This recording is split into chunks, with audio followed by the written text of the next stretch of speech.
I never thought a war over grass height would end with me calling 911 because my neighbor was standing in front of my house with a gas can ready to set my lawn on fire.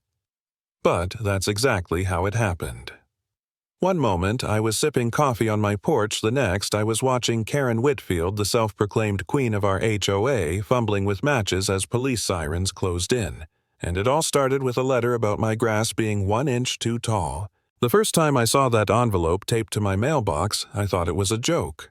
My lawn looked fine green, neat, better than half the yards in the neighborhood. Meanwhile, Karen's place looked like the set of a post-apocalyptic movie, patches of dead grass weeds sprouting from cracks and a sad, deflated flamingo slumped on her porch. But the letter wasn't a prank. It was a formal notice signed by Karen herself, the compliance chair of the HOA. 1 inch over regulation, she wrote.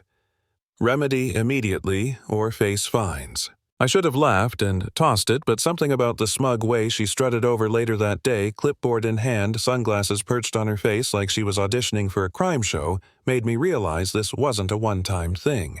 She actually enjoyed it. She said, "Glad you took care of it," as if she'd inspired me to mow. I wanted to point at her dead yard and ask if Desert Chic was suddenly part of HOA guidelines, but I kept my mouth shut. I knew this was only round one. Sure enough, another week, another letter. This time about my wheelbarrow. It had been parked next to my garage for a single afternoon while I worked in the yard. According to Karen, it was an unsightly violation. I stared at the note and wondered how her leaning fence and rust-stained mailbox boosted property values more than my wheelbarrow. But again, I bit my tongue. It wasn't just me.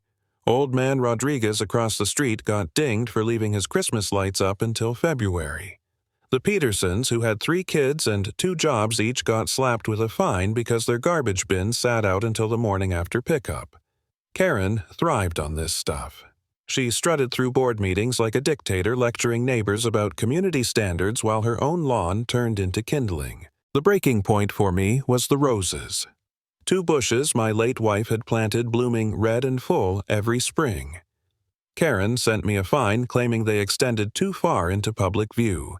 That wasn't about rules. That was about her targeting me. Maybe because I didn't bow my head like others, maybe because I smiled at her instead of cowering.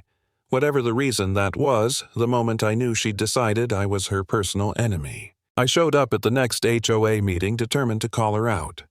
The clubhouse smelled like chlorine from the pool next door, and there she sat in the center of the table like a queen on her throne, flanked by tired-looking board members.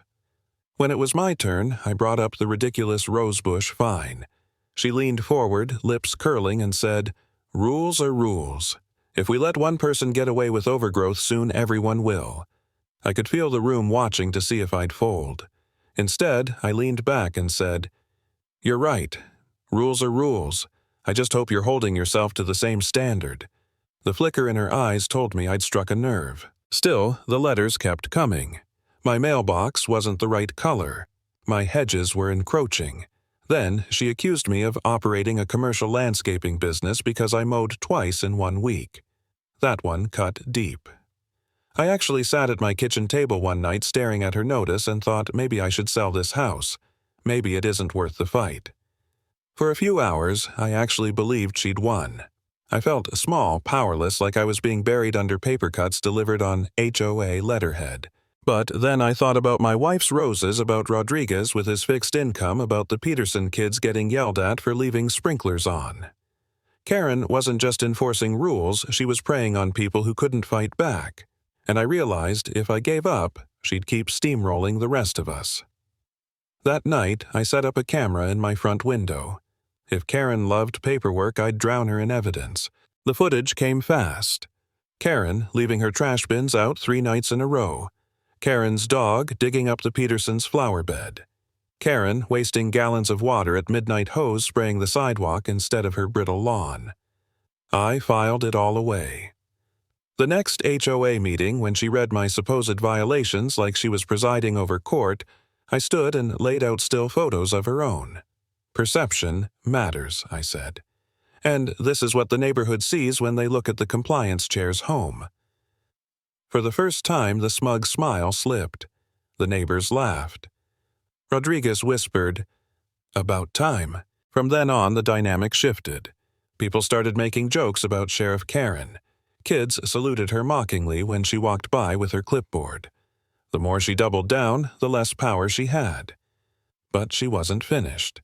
Things boiled over at a Saturday barbecue. Half the neighborhood was there, burgers on the grill, kids running through sprinklers, sodas in hand. And who shows up uninvited? Karen, clipboard in tow. She started issuing violations right there. Those sprinklers are wasting water. That chair isn't HOA approved. Your hedges are still encroaching. I set my drink down and said loud enough for everyone to hear, "Karen, do you ever get tired of hearing your own voice?" Laughter rippled through the crowd. Karen's face flushed red, but before she could snap back, the grill flared up and a stray ember floated across the yard. It landed on the edge of her lawn, smoldered for a second, then fizzled out. The irony wasn't lost on anyone. Her yard was so dry it practically begged to ignite. That was the moment the neighborhood started to see her for what she was, a hypocrite. We began having quiet conversations at mailboxes and driveways during evening walks. Everyone had a story. Everyone had a fine. The resentment was boiling. It just needed direction. And Karen, in her arrogance, kept pouring gasoline on the fire. Literally. It was late one night when I heard footsteps outside. I peeked through the blinds and froze. Karen was standing at the edge of my lawn, a gas can in one hand, something small in the other. My camera was recording my phone, shaking in my hand as I dialed 911. I whispered into the receiver, "My neighbor is attempting arson. I have it on video. Get someone here fast." She poured a line across my grass, fumbling with what looked like matches. But before she could strike, sirens screamed down the street. She froze, the gas can slipping from her grip. Officers jumped out, catching her mid-step. The neighbors poured out in pajamas, watching as Karen was handcuffed, still shrieking about conspiracies. "You'll regret this. I was protecting the community." Her clipboard lay forgotten on the ground, her yard behind her still blackened from the fire weeks before. The police had more than my word. They had the gas can, the trail of fuel, and my video.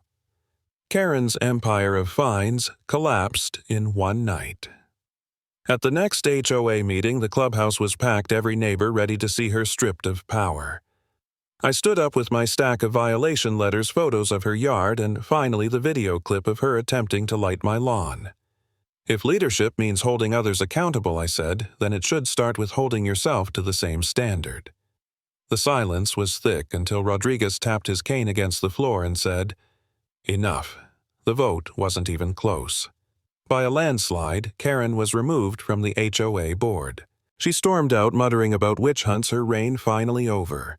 The neighbors didn't cheer, didn't throw a party. We just stood there in stunned relief. The tyrant was gone. Her yard, scarred and patchy, would forever remind everyone how the Queen of Rules broke herself. And that's the lesson: tyrants always end up burning their own empires.